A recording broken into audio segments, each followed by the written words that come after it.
Assalamualaikum warahmatullahi wabarakatuh, teman-teman. Pada malam hari ini kita akan diskusi mengenai PJPL dari akuntansi manajemen, mengenai titik impas atau break even point dari UMKM Seriping Sari Rasa. Waalaikumsalam warahmatullahi wabarakatuh. Gas. Waalaikumsalam warahmatullahi wabarakatuh. Boga sudah di rumah nih. Sorry ya guys ya, tadi di jalan. Waalaikumsalam warahmatullahi wabarakatuh. Baik Mbak Erna. Waalaikumsalam warahmatullahi wabarakatuh. Oke, dalam PJPL kali ini kita diharuskan menganalisis 4 poin. Tapi sebelum itu, terkait dengan UMKM yang kita pilih, saya akan memperkenalkannya dahulu ya, mengenai berapa penjualan, berapa produksi dalam sebulan, dan bagaimana jangkauan pemasarannya, seperti itu ya. Oke, langsung aja. Jadi Seriping Sari Rasa ini merupakan suatu UMKM yang memproduksi pangan. Pabrik rumahan sekaligus tempat pemasaran produknya berada di Lamuk, RT 15 RW 8 Kecubung Purbalingga. Jadi UMKM ini tuh memproduksi aneka seriping pisang dan seriping talas dengan berbagai varian rasa. Proses produksi dari UMKM ini dilakukan 2-4 kali dalam seminggu untuk memenuhi pesanan pelanggan. Kemudian jangkauan pemasaran produknya juga tidak mencakup wilayah Purbalingga saja, tetapi pernah menjangkau ke kota tetangga seperti Tegal.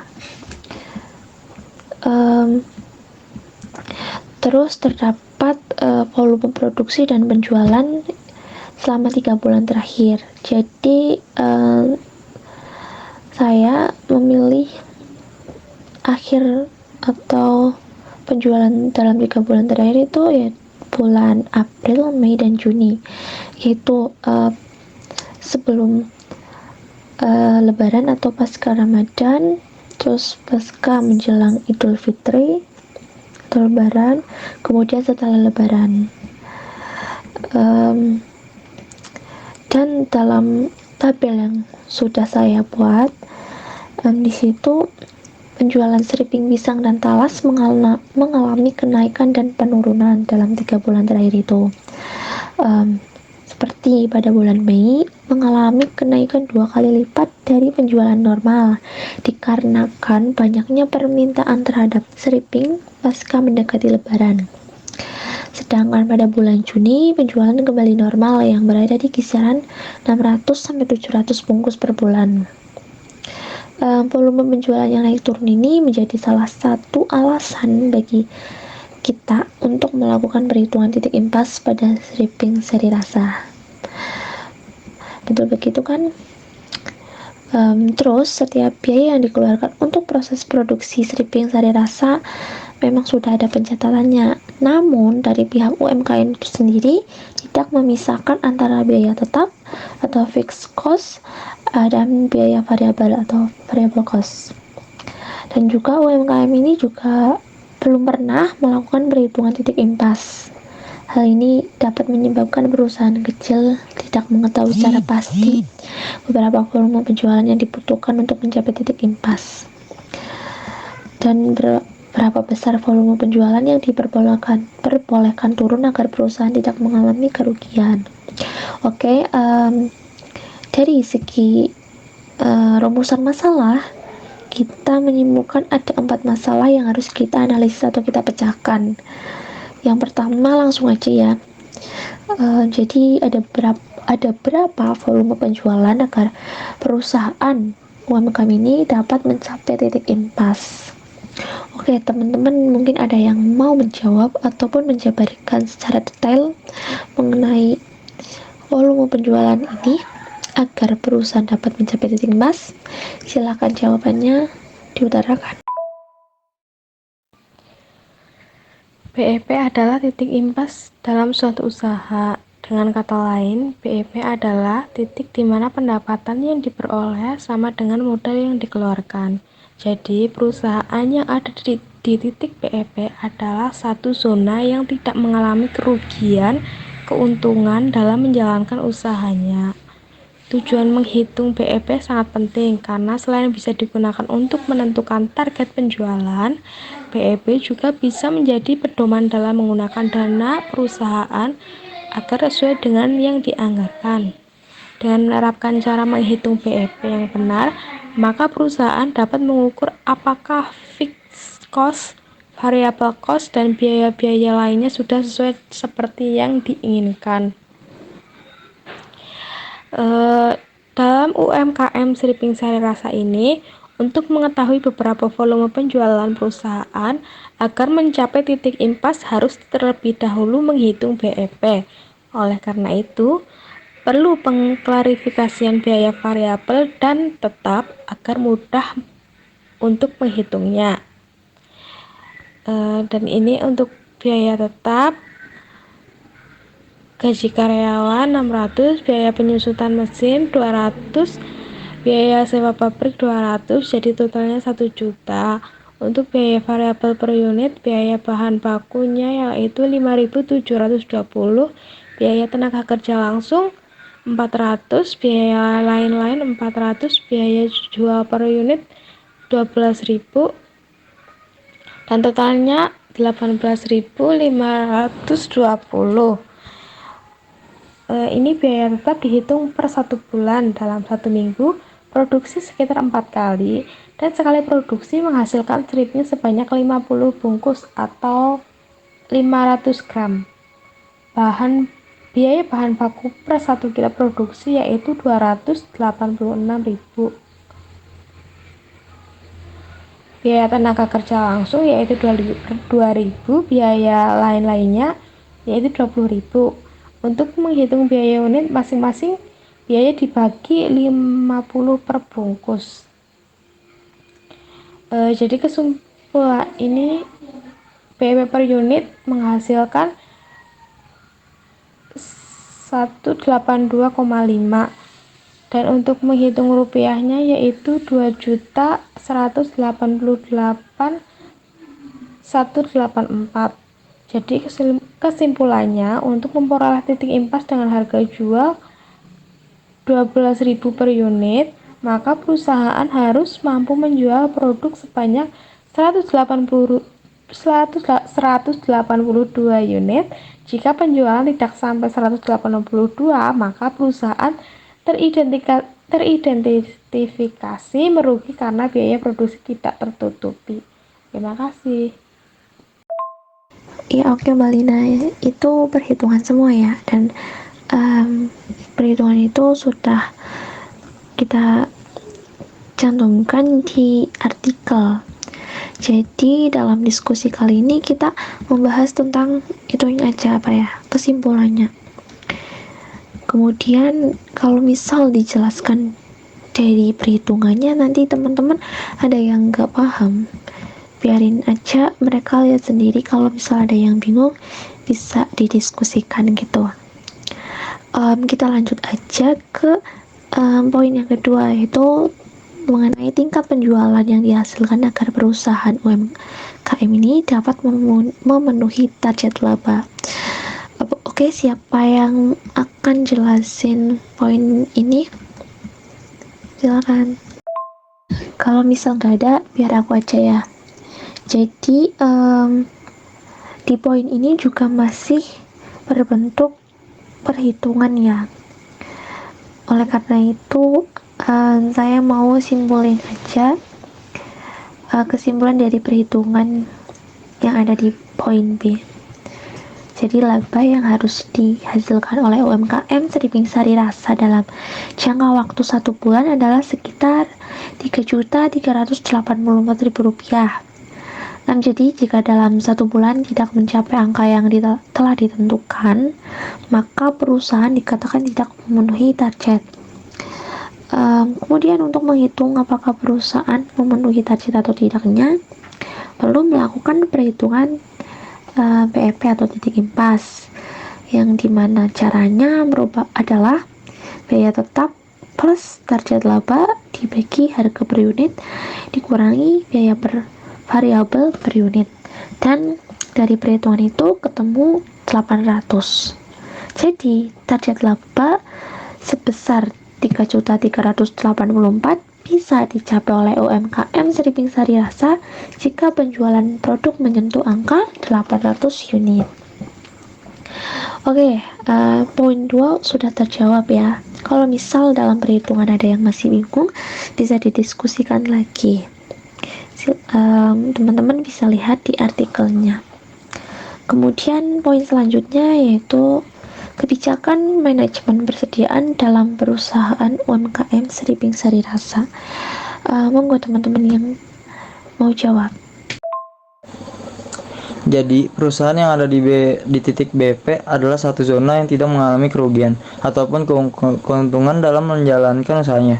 Tujuan menghitung BP sangat penting karena selain bisa digunakan untuk menentukan target penjualan, BP break-even point juga bisa menjadi pedoman dalam menggunakan dana perusahaan agar sesuai dengan yang dianggarkan.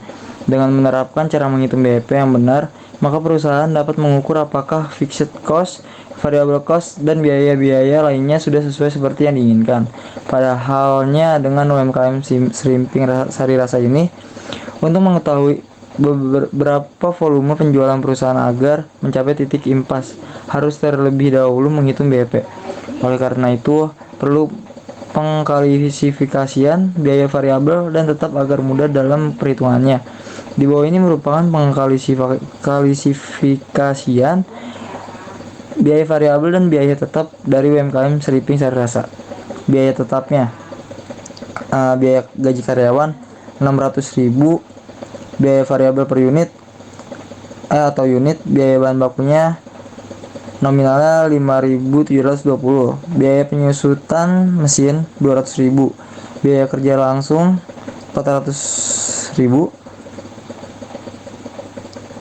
400, biaya sewa pabrik 200.000, totalnya 1 juta. Anticipation stock, persediaan untuk menghadapi permintaan yang dapat diperkirakan, juga menjaga kemungkinan susahnya memperoleh bahan baku sehingga menggulangi terhentinya produksi. Persediaan jenis ini digunakan oleh UMKM Seripping Sari Rasa hanya untuk produk yang berbahan dasar talas, dikarenakan talas yang terkadang musiman atau tidak selalu ada. Maka pada saat talas di pasaran sedang banyak, UMKM ini membeli dengan jumlah yang banyak untuk persediaan stok. Tetapi untuk produk yang berbahan dasar pisang tidak menggunakan persediaan jenis ini, karena setiap harinya pisang selalu mudah ditemukan entah itu di pasar atau di warung-warung. Bisa dikatakan pisang tidak musiman dan harganya pun selalu sama atau stabil setiap kali. Jadi untuk kebijakan persediaan di sini dituliskan ada 5 aslinya, cuman terteranya ada 4. Jadi langsung aja yang pertama itu ada bad stock, terus B fluctuation stock, terus yang C anticipation stock, dan D lot size inventory, dan E pipeline inventory.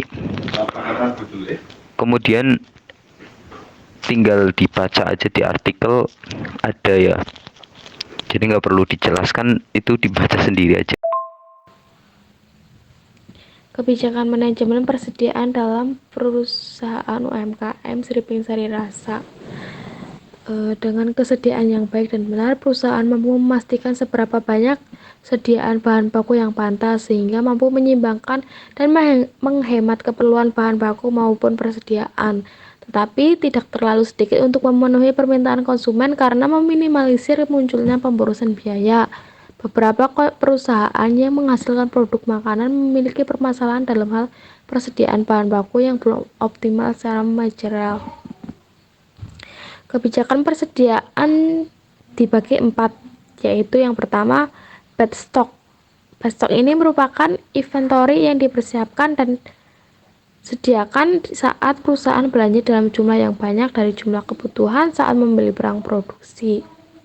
Dalam UMKM Seripping Sari Rasa ini, persediaan jenis ini sering dilakukan saat mengambil bahan baku utama yaitu pisang dan talas. Jumlahnya yang cukup banyak karena sekalian untuk produksi dalam 1 minggu.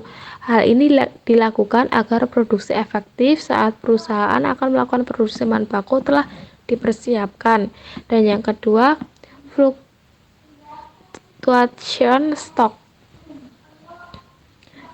Pada stripping sari rasa ini menggunakan persediaan jenis ini saat menjelang lebaran, karena pada saat menjelang lebaran permintaan akan meningkat dua kali lipat dari biasanya. Oleh karena itu, untuk mengantisipasi adanya bahan baku yang diperlukan cukup banyak tetapi barangnya yang langka atau memungkinkan harga meningkat dari biasanya, jauh hari sebelum lebaran, UMKM ini membeli bahan baku utama dan pendukung 2-3 kali lipat dari biasanya. Dan yang selanjutnya dibacakan oleh Mas Bogas mungkin akan melanjutkan. Iya Ishak. Iya. Oke, lanjut yang terakhir aja ya. Poin yang keempat yaitu sistem manajemen persediaan yang dilakukan oleh UMKM Serimping Sari Rasa. Silakan yang mau jelasin, tapi singkatnya aja, nggak apa-apa. Gak usah panjang-panjang, percuma nggak didengerin. Pada produk UMKM Serimping Sari Rasa ini menggunakan sistem tarikan untuk mengontrol persediaan barang jadi. Ketika ada seseorang yang memesan serimping, maka serimping itu sudah tersedia atau ready stock. Ketika jumlah serimping mulai menipis, maka akan dilakukan produksi kembali. Tetapi berhubung kegiatan produksi dilakukan sampai 4 kali dalam seminggu, persediaan stok aman, kecuali ada hal yang tak terduga, seperti adanya pesanan dadakan yang sangat banyak, ataupun terhambatnya produksi karena suatu hal. Tetapi itu jarang sekali terjadi, bahkan belum pernah terjadi. Untuk bahan baku, belum sepenuhnya menerapkan CIT karena masih terbatas dalam segi modal. Menurut saya seperti itu, Mbak Erna. Tujuan utama dari pengendalian persediaan adalah agar perusahaan selalu mempunyai persediaan dalam jumlah yang tepat, pada waktu yang tepat, dan dalam spesifikasi atau mutu yang telah ditentukan, sehingga kontinuitas usaha dapat terjamin, dalam kurung tidak terganggu, dan biaya yang dikeluarkan untuk mengadakan persediaan minimal. Dengan meminimalkan biaya persediaan, berarti laba yang diperoleh perusahaan akan meningkat. Ada 2 jenis manajemen persediaan, yaitu JIT atau just in time dan tradisional. Dan hal ini Serimping Sari Rasa yang notabene sedang kita kelola, katakanlah, itu menggunakan sistem JIT atau just and time. Terima kasih. Oke, semua poin udah terjawab ya teman-teman. Berarti diskusi kita sudah selesai. Terima kasih atas partisipasinya. Saya akhiri. Wassalamualaikum warahmatullahi wabarakatuh. Waalaikumsalam warahmatullahi wabarakatuh.